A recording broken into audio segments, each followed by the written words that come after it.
Welcome back to my channel. I'm Elizabeth. For those who are returning subscribers, welcome back. And for you guys who are new, go ahead, join the fam, subscribe. You are going to love this place. Now today I have an interesting video for you guys. So we're about to answer some of so it's on BuzzFeed, so I'm going to be reading on my phone, so you forgive me for that. The 9 moral dilemmas.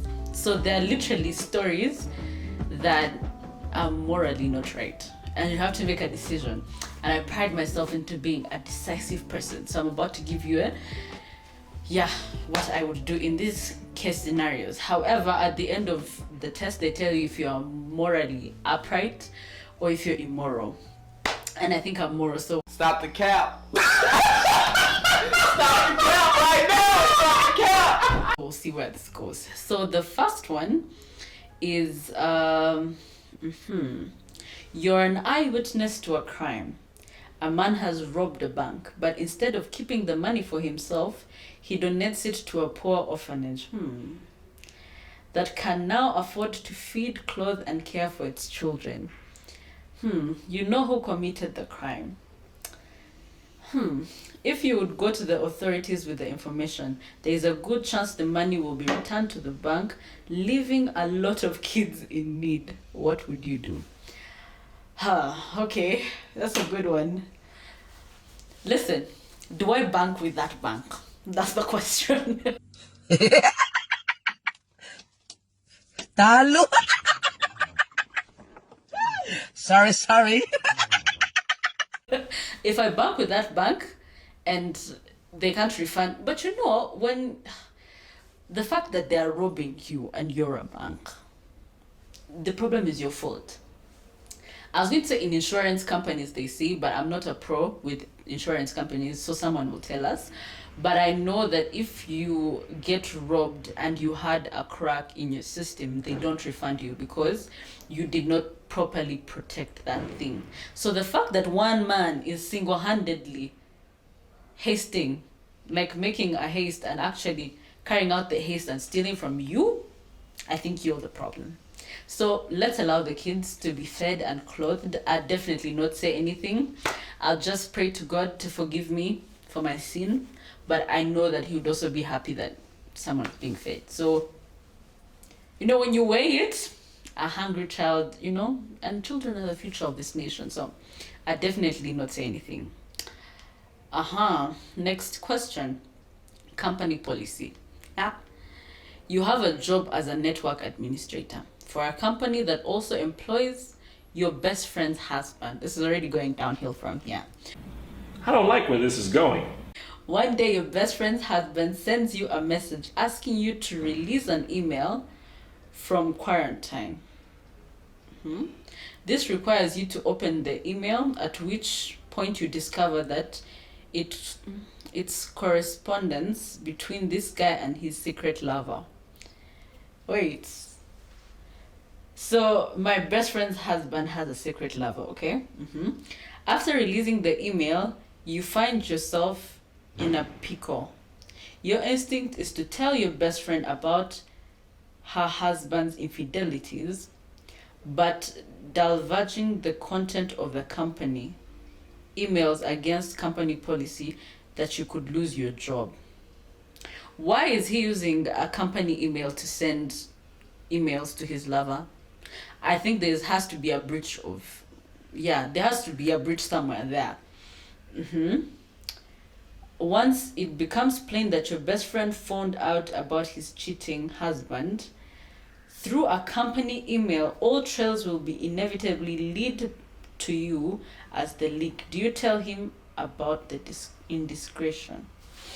Listen, if you're involved with my best friend and you're anywhere close to being fishy, I'm telling, because I feel, but still it depends on which friend.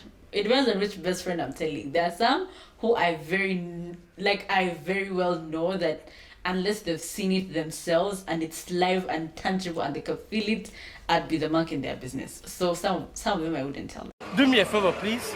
Get out of here. Get out of here, man. I'm saying. But most of them I would definitely tell them. And I feel like there should be a company policy that also says you shouldn't send private emails on the company email situation. So I'll try to use that to counter the fact that I'm telling on you. You get? So I definitely tell on you. Definitely 100%. But losing my job, I'd have to think about it. It would take me a while, but I'd definitely think about it prior to, doing it. Next, sinking sensation. Okay. You've been in a boat cruise for 2 days when an accident that forces everyone on board to abandon the ship. During the evacuation, first of all, why in Europe? Anyway, one boat is damaged, leaving it with a hole that fills it with water. You figure out that with 10 people in the boat, you can keep the boat afloat by having 9 people scoop the filling water out by hand for every 10 minutes. While the 10th person rests, after the 10th person rests for 10 minutes, he or she then will get back to work while other person gets rest, and so on. So this keeps the boat from sinking. Okay, I see where this is going. So this should keep the boat from sinking long enough for the rescue team to find you, as long as it happens within 5 hours. So there's a time frame. So past 5 hours, we're going to sink. Okay. You're taking your first break when you notice your best friend in a sound live boat that only has 9 people in it, and he beckons you to swim over and join them. The fact that I'm swimming over to join them, there are sharks in water, there's fish, the place could be deep. Like, can I even swim? Like, there's so many questions to this. Anyway, he beckons you over to come to join them so you don't have to keep bailing out water. If you leave the boat, the people in it will sink. They will only be able to stay afloat for 2 hours instead of 5, decreasing their chance of being rescued. But are we certain that after the 5 hours we're going to be rescued? Like, there's a lot of uncertainty in this question. There's a lot of uncertainty. I personally feel like this would be a tight one. Me and water don't have the best relationship, so I think, but still being in the ocean, and it's like, okay, I don't know, they just say water, so maybe it could be a lake. I don't know. But regardless, I don't like that gap where I'm just randomly swimming from one boat to the other. Those guys may be mad that I'm leaving them and they strike me with a broom, and I die. So I don't know. I think it's a little vague.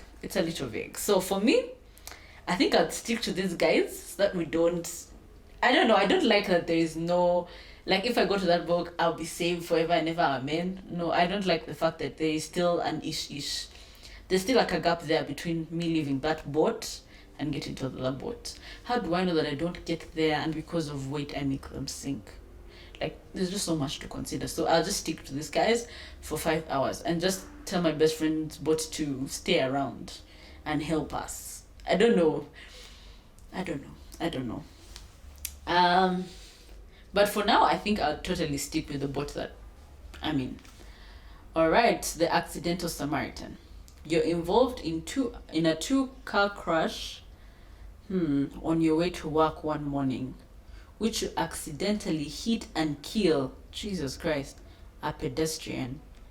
As you get out of the car, you're intercepted by a tearful woman who seems to think she hit and killed the pedestrian. You're not sure why she thinks she hit the person, but she's convinced. Okay, now this is different. The person could be a demon. There is only you, the woman, and the person you hit on the road. There is no witnesses. This is giving some horror story. This is really giving horror. You know that whoever is deemed responsible will probably be sent to jail. What would you do? Why does she think she hit the pedestrian? Where is her car? Like, there's so many questions to this. Like, you have to really think about it. Why is there that this is a road and there's no one on this road? Why does this chick... I don't know. I feel like this is really giving demon. It's really giving someone was possessed and they're trying to scam you and they'll take you to hell. They're taking you to hell. So I probably would call the police first. But those guys don't help. I don't know. I think I would probably be like, why do you think you hit her? How did you hit her? I think I would first want to hear how she hit her. I'd be like, okay, tell me about it, as if comforting. Then I hear what she has to say. If it's slightly very accurate, then I'd be convinced I probably didn't hit her. Because then why would be two of us be hitting the same person? Or did we both hit her? How? Like, you get, I'd first listen to her side of the story. I'd not say anything about me hitting anyone. Nobody's going to jail. I'd first keep it to myself. First hear her out. If I hear that it's not coordinated, then I don't know, I'd look for it. I'd look for a way to make it seem as if I'd not put myself in the line for jail. Pass me. Soap, jail. You guys have had all those stories. I'm not trying to do jail. So I'll definitely be Hell no! more there. No, I didn't do nothing. I'll drive away. A day at the beach, okay? We have two more and then we'll be done. At the day at the beach, your family is vacationing alone on a private stretch of a beach with no lifeguard. Red flag. Your daughter and your niece, both 7, are best friends and eager to get into the water. I know where this is going. You caution them to wait until the waters calm down, but they defy you and sneak in anyway. You soon hear screams of distress and find them both caught in a strong current. You're the only swimmer strong enough to save them. But you can only save one at a time. Okay, this is my daughter and my niece. Okay, let's keep it going. Your niece is a very poor swimmer and likely won't make it much longer. Okay.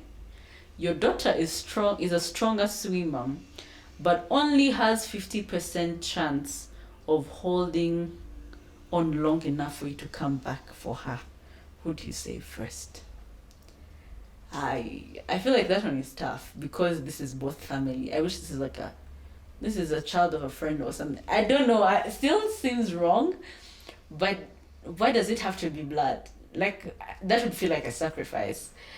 Anyways, truth be told, I don't think anyone, I don't know, but I don't think anyone would leave their own over someone else's, regardless if this person was your brother or your sibling. Because I think if they were in the same situation, they'd probably pick theirs over yours. You get? So the fact that my daughter is a stronger swimmer, this is what I'd try. I'd get my niece to I'd not take her all the way. No. I'll take her, let's say maybe where the current is no longer. I don't know how to explain it, but probably take her halfway the journey and just go pick my daughter, get her halfway the journey. No, actually, I'd pick my daughter, take her half the journey because she's a stronger swimmer. It will be easy for her to but then I would go back for my niece. So technically, I'll just carry her for a little time so that she can rest, then she'll be able to swim. And then I'd go back, pick my niece. Or the other way around. Probably pick my daughter first. Let me not lie. I'll probably pick my daughter first, get her midway, because then for her she's the strongest swimmer. Then go back and pick my niece. But then they say she will not hold much longer. So I don't know what they mean by much longer. I don't know. I think for a fact, since there's a 50% chance, I'll probably take my niece first. You know what? I've changed everything. I'll take my niece first. Halfway, go get my daughter. Halfway, whoever dies in the process, I'd have tried. You get? Yeah, I think that's what I do. So lastly, it says difficult decision. You and your son are prisoners. First of all, time out. Why are you all prisoners? It's giving very difficult family. At a concentration camp, you and your son tried to escape, but was recaptured and sentenced to hanging. Damn. To send a message to all others who are trying to escape. And why was it the son who was picked to be hanged and not you? As it's giving. This guy plot twisted this thing. He's the one who actually planned this thing. I don't know. To send a message. The guards order you to pull the chair out under your son. If you refuse, the guard will kill your son and another innocent person in the camp, what would you do? Or for a fact, I would not pull a chair from under my son. Let someone be sacrificed. Like, I would not do it for a fact. I would definitely not do it. Forget if this person is innocent or not. Your child is just your child. I have not been there where I can say, oh, blah, blah, blah. I know what it feels like. But I can definitely I can't see myself do it. Get somebody else to do it. I cannot see myself do it. So I definitely know for a fact I would not do anything like that. So because regardless, it looks like the son is going to be killed regardless. So I'd not do that. Because why am I killing my own child? Never be me. Could never be me, in Jesus' name. Anyways, I think that's it for today. Please tell me what you think. What are your ideas? I need to hear your thoughts. Tell me, would you remove a chair from under your son? Tell me. So let's go discuss it in the comment section. Let's discuss these dilemmas that will indeed blow your mind. So till next time, I'll see you in the next video. Bye.